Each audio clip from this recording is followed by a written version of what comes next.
So one of the big projects that you're working on now is a knowledge management rollout. I So can imagine knowledge to manage. yes, yep. Tell us about that and how you've dealt with that and driving that sort of change through the organisation. So over a lot of years, Treasury said knowledge management is one of our issues, and I mean everyone says the same thing.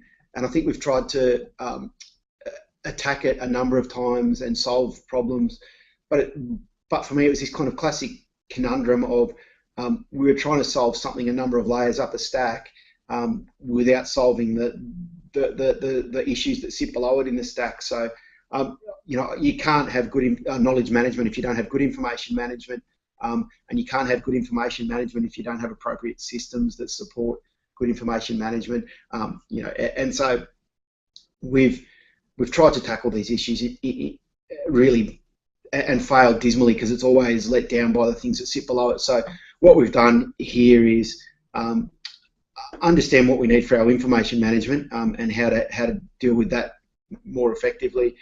So we've moved from a basic file share model with a record product called Trim, which we've used for records, which had a relatively low usage by our staff. They were supposed to put everything in it, but no one did because it was clunky and complicated. So we've moved from that to basically now over a journey from the file share to SharePoint, where we've got SharePoint libraries and we've got connections between SharePoint now and directly actually into Trim at the moment, but we're moving away from Trim and going to use a product called Record Point and Microsoft's default record center to keep records with our default that everything everyone creates is a record, and will get moved into there and managed and have automatically a life cycle applied to it. So if it's something we need to keep for 7 years or longer, depending on the document type and the file, the document library that it sits in, the system basically will manage that. There is some capacity for users to change some settings if they need to, within some limitations around record keeping requirements. And so once we've got that part solved, we're now moving into this knowledge management part, and the knowledge management part is fascinating. Really, what we've moved into is people adding value to the information they've already got by putting commentary around it and explaining context. And so it's a really interesting example and anecdote is when I first started in the public service, a manager would hand you a file, like a big paper file, and they'd say, here's your job is these bunch of things, but you need to keep this file. And so everything that happened, you'd make a file note and say, this happened, there was an article in the newspaper about it, there was a brief went to the minister, and you would not only keep all that information together, you would have this context around it because you could make notes and you show it to your boss every now and then, and they'd go, yep, that looks good. When you left a job, you'd hand that to the next person, and they would have that context and knowledge of the job and what to do and how things worked and history.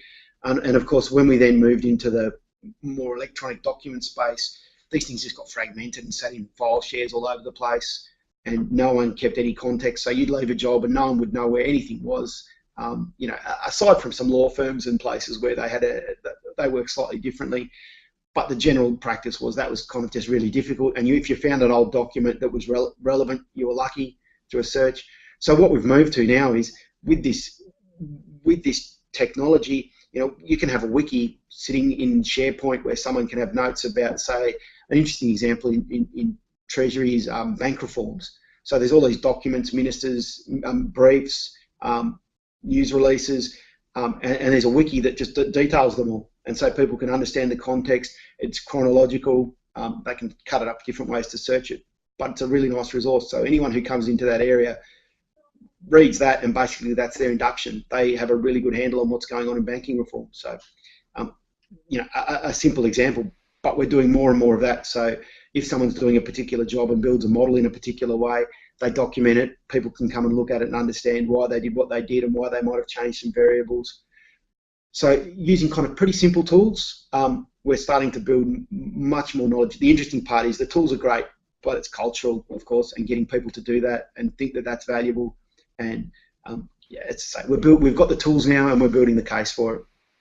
It's never been easy to do this. I know there's been a lot of discussion about how to do this. I mean, there's efforts certainly date back years and decades to try and really just get on top of the information. And as you mentioned, when one person leaves and a new one comes in, there's a big transition. Do you think that you mentioned obviously the tools being matured? Do you think that organizationally and in terms of what the employees are ready to do, that we're actually at a point where this can be done effectively, or we're still kind of trying to find a way in terms of that knowledge transfer?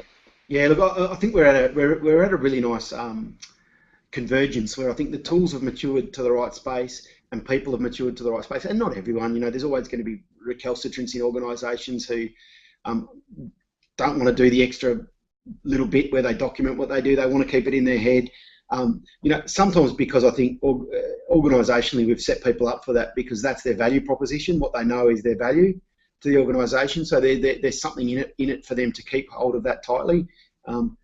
Where I think a lot of people have moved from that and saying, you know what, we're going to reward you and recognise you for sharing knowledge, getting this up there. We're going to not only recognise you through saying, great job, person X, that was fantastic, that knowledge you shared and information, but also through formal performance management to say, this is one of the things we're going to hold you to account on, to say, what knowledge have you shared, what innovation have you done, what risks have you taken lately, and that's kind of it's a real change in conversation that's happened. So we're really nicely organisationally shifting into that space. Our secretary is very keen on it, our board are very keen on it. We had a capability review of Treasury which said these are things we need to do, and we're going, this is fantastic because we want to do it. So organisationally we're keen.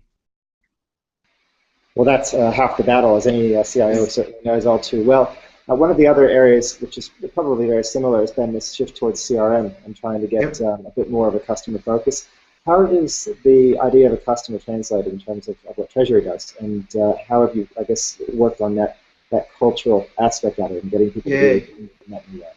Yeah, so we've been really captivated by some of the CRM tool. We're using Microsoft Dynamics. But it's just an example of many of them.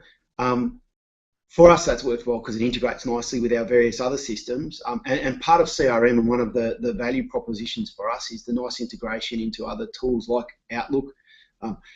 As much as people might rally and argue that there's different front ends, most people's kind of prime knowledge device is Outlook. They'll store mail, they'll go to that as the first thing they look at every day. And so building integration between a CRM and Outlook's been really important for us because we're using the CRM.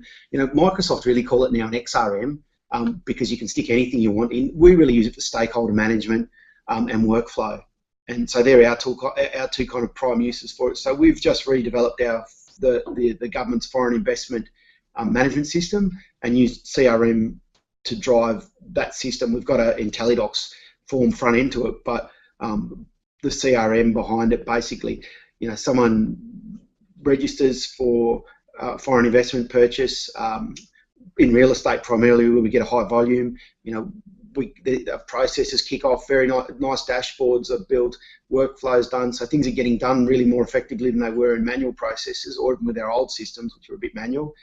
So it's doing a really nice job there, but we're also then of course allowing people to have a record, a customer account where they can then more simply next time they purchase something have an account. But also we get a better understanding of who's doing what rather than having to manually go, how many properties has this person bought? And so there's some really nice capability there. We're using it for the financial system inquiry which is happening at the moment. Those guys there's a board, there's Treasury staff working on that. They're meeting so many people and they're using that to keep record of stakeholders, what they've said, what their interests are, what they want us to follow up on. And so the nice capability in this tool is kind of almost like a sales organisation would use it, but we know who we've talked to, we know what they're about, we know the contacts, and we can set tasks. So we can say, there's 6 things they want us to follow up on.